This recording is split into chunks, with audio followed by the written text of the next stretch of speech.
پانچواں سوال ہے، غور سے ذرا سننا، کہ قبل از نبوت نبی کریم صلی اللہ علیہ وسلم نے اہل مکہ کے درمیان کون سا فیصلہ کیا تھا کہ جس سے انہوں نے آپ کو بہت بڑا دانا مان لیا تھا؟ کون سا فیصلہ کیا تھا؟ جی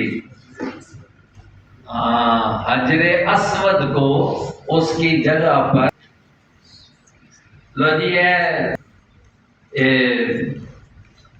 کلام الہی میں اور شعر و شاعری میں بنیادی فرق کیا ہے؟ ہاں جی، یہ وہی بتائے گا جس نے بڑے غور سے سبق سنا۔ جی آپ نے پہلے جواب دے دیے۔ خبیر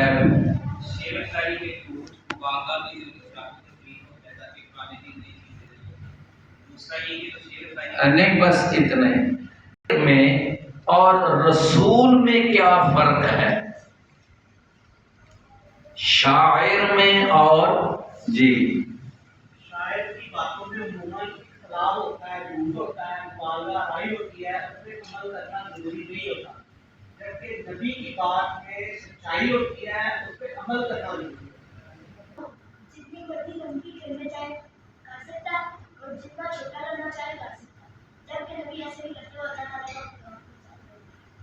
ہاں یہ بھی ویسے شاعر جو ہوتا ہے وہ اپنی کئی باتوں پر عمل نہیں کرتا، جبکہ جو رسول ہوتا ہے اس نے جو آپ کو پیش کرنا ہوتا ہے اس بات یہ بنیادی فرق۔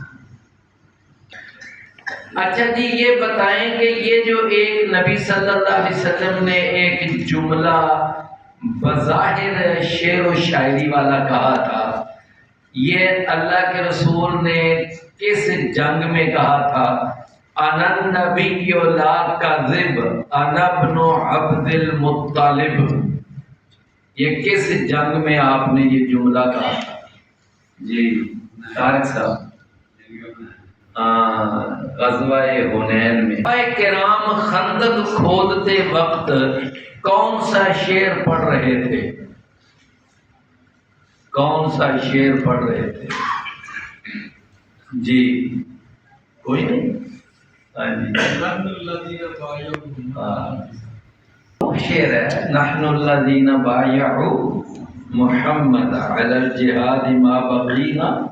اچھا جی، پچھلے سبق میں ہم نے یہ پڑھا کہ اللہ تعالیٰ نے جانوروں کے کچھ فوائد بیان کیے، ان میں سے کوئی 2 فائدے بیان کریں۔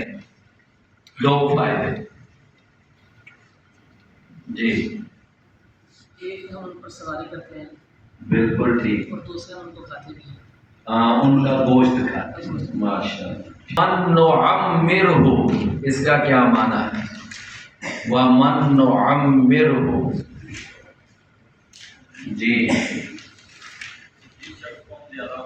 ہاں، جس شخص کو ہم لمبی عمر دیتے۔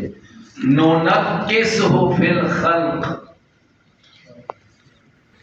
ہاں ماشاءاللہ، ہم اس کو اس کی پیدائش میں الٹا کر دیتے۔ افلا یعقلون، جی نہیں، کیا نہیں وہ عقل سے کام لیتے؟ جی وما علمناہ الشعر، جی وما علمناہ